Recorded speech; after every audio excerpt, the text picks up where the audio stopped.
ಸಸ್ಯಾಹಾರ ಶ್ರೇಷ್ಠ, ಮಾಂಸಾಹಾರ ನಿಕೃಷ್ಟ, ಇದೊಂದು ಮನೋಭಾವನೆ ಬೆಳೆದು ಬಂದಿದೆ. ಅದು 100ಕ್ಕೆ 100 ಸುಳ್ಳು. ಒಬ್ಬ ಮನುಷ್ಯನ ಆಹಾರ ಅವನಿಗೆ ಸುಲಭವಾಗಿ ಯಾವುದು ಜೀರ್ಣವಾಗುತ್ತೋ ಅದೇ ಅವನ ಆಹಾರ, ಅದೇ ಅವನಿಗೆ ಶ್ರೇಷ್ಠ.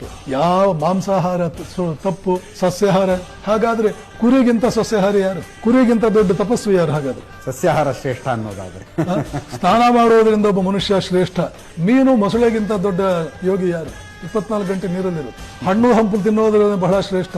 ಕೋತಿಗಿಂತಲೂ ಶ್ರೇಷ್ಠ ಯಾರು? ಇದು ಯಾವುದೋ ಸನಾತನ ಧರ್ಮ ಹೇಳಿದ್ದಲ್ಲ. ನೋಡಿ ಎಲ್ಲಿಗೆ ಹೋಗಿ ಮುಟ್ಟಿದೀವಿ ನಾವು. ವಿವೇಕಾನಂದರ ಮಾಂಸಾಹಾರಿಗಳು, ರಾಮ ಮಾಂಸಾಹಾರಿ, ಕೃಷ್ಣ ಮಾಂಸಾಹಾರಿ, ಪರಮ ತಪಸ್ವಿಗಳೆಲ್ಲ ಈ ದೇಶದಲ್ಲಿ ಮಾಂಸಾಹಾರಿಗಳು. ಎಲ್ಲಿದೆ ಮಾಂಸಾಹಾರ ತಪ್ಪು ಅಂತ? ಎಲ್ಲಿದೆ? ಆದ್ದರಿಂದ ಶಂಕರಾಚಾರ್ಯರು ಹೇಳುವುದೇನು ಅಂದ್ರೆ, ಆಹಾರ ಅಂದ್ರೆ ಕೇವಲ ಬಾಯಿ ಒಳಗಡೆಗೆ ಮಾತ್ರ ಏನು ಹೋಗುತ್ತೆ ಅದಲ್ಲ. ಕಣ್ಣಿನಿಂದ ನೀನ್ ಏನೇನ್ ತಗೊಂಡೆ ಒಳಗಡೆಗೆ, ಏನೇನ್ ದೃಶ್ಯಗಳನ್ನು ನೋಡಿದೆ ನೀನು ಮೊಬೈಲ್ ನಲ್ಲಿ, ಕಿವಿಗಳಿಂದ ಏನೇನ್ ತಗೊಂಡೆ ಚಿಂತನೆಗಳಲ್ಲಿ, ಮನಸ್ಸಿನಲ್ಲಿ ಏನೇನ್ ಮಾಡ್ಕೊಂಡೆ, ಇದೆಲ್ಲಾ ಸೇರಿ ಆಹಾರವಾಗುತ್ತದೆ. ಹಣ್ಣು ಹಂಪಲು ತಿಂದುಕೊಂಡು ನೋಡಬಾರದನ್ನು ನೋಡ್ತಾ ಇದ್ರೆ, ಕೇಳಬಾರದನ್ನು ಕೇಳ್ತಾ ಇದ್ರೆ ಏಕಾಗ್ರತೆ ಬರಲ್ಲ, ಧ್ಯಾನ ಮಾಡೋಕ್ಕಾಗಲ್ಲ. ಮಾಂಸಾಹಾರವನ್ನೇ ತಗೋ, ಆದ್ರೆ ಕಣ್ಣಿನಲ್ಲಿ ಶುದ್ಧವಾದನ್ನ, ಪವಿತ್ರವಾದನ್ನು ನೋಡ್ತಾ ಇದ್ರೆ, ಕಿವಿಯಲ್ಲಿ ಪವಿತ್ರವಾದನ್ನು ಕೇಳ್ತಾ ಇದ್ರೆ ಅದ್ಭುತವಾಗಿ ಧ್ಯಾನ ಮಾಡ್ತೀವಿ. ಬಾಯಿ ಮೂಲಕ ಏನ್ ಹೋಗುತ್ತೆ ಅನ್ನೋದು ಗೌಣ.